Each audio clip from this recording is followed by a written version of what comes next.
Good afternoon, I'm Beverly McElwee. Welcome to JICAS News on Friday the 18th of December. We have the latest update on COP26 at the United Nations Climate Change Conference in Copenhagen, which has included the fifth meeting of parties to the Kyoto Protocol. Attended by 120 heads of state and 10,500 delegates, it has been quite a tempestuous 12 days, with accusations of spying on delegates, threats and empty promises by the United States. The US has proposed an initiative which is being called the Copenhagen Accord. Countries including Venezuela, Bolivia, Cuba and Nicaragua have already renounced the accord. So let's go over to our JICAS reporter in Copenhagen, Kevin McElwee, for the main points of this last-minute outcome. Thank you, Beverly. A US-led initiative called the Copenhagen Accord has formed the centrepiece of a deal at UN climate talks, despite some countries' opposition. These are the main points in the agreement. From the legal status, the accord reached between the US, China, India, Brazil and South Africa contains no reference to a legally binding agreement, as some developing countries and climate activists wanted. Neither is there a deadline for transforming it into a binding deal, though UN Secretary General Ban Ki-moon said it needed to be turned into a legally binding treaty next year. The accord was merely recognised by the 193 nations at the summit rather than approved, which would have required unanimous support. It's not clear whether it's a formal UN deal. With regards to temperature rise, the text recognises the need to limit global temperatures, rising no more than 2 degrees centigrade above pre-industrial levels. However, the language in the text shows that 2 degrees centigrade is not a formal target, just that the group recognises the scientific view that the temperature increase should be held below the figure. Following resistance by richer developing nations, the accord does not identify a year by which carbon emissions should peak. Countries are asked to spell out by the 1st of February next year their pledges for curbing carbon emissions by 2020. The deal does not spell out penalties for any country that fails to meet the promise. The deal includes a financial package for developing nations with a promise to deliver $30 billion, £18.5 billion of aid over the next 3 years.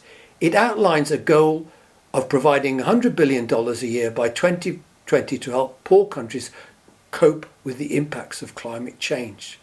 The accord says the rich countries would jointly mobilise the $100 billion, drawing on a variety of public and private sources. A green climate fund will also be established under the deal. Transparency is a key aspect of the support, and pledges will come under rigorous, robust and transparent scrutiny under the UN Framework Convention on Climate Change. In the accord, developing countries will submit national reports on their emission pledges. The implementation of the Copenhagen Accord will be reviewed by 2015.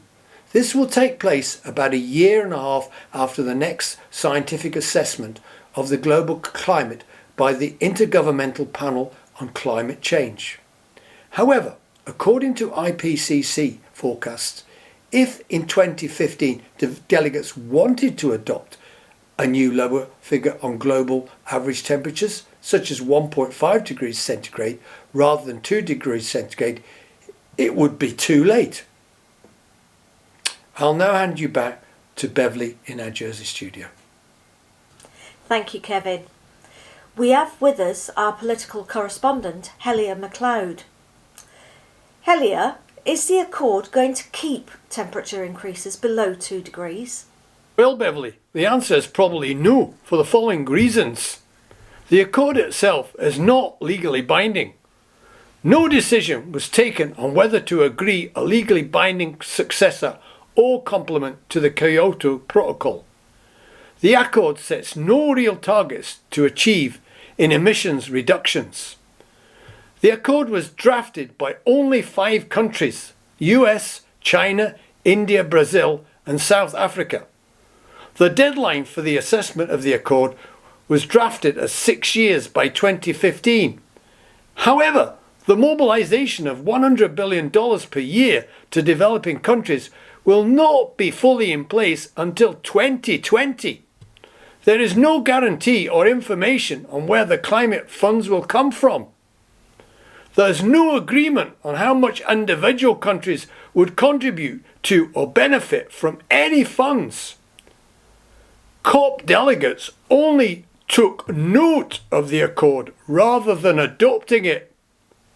The head of the G77 has said it will only secure the economic security of a few nations. There is not an international approach to technology. The Accord appears to forget fundamental sectoral mitigation, such as transportation. It shows biases in silent ways, such as the promotion of incentives on low gas emitting countries. Back to you, Beverly, in the studio. Beverly at JICAS News in Jersey.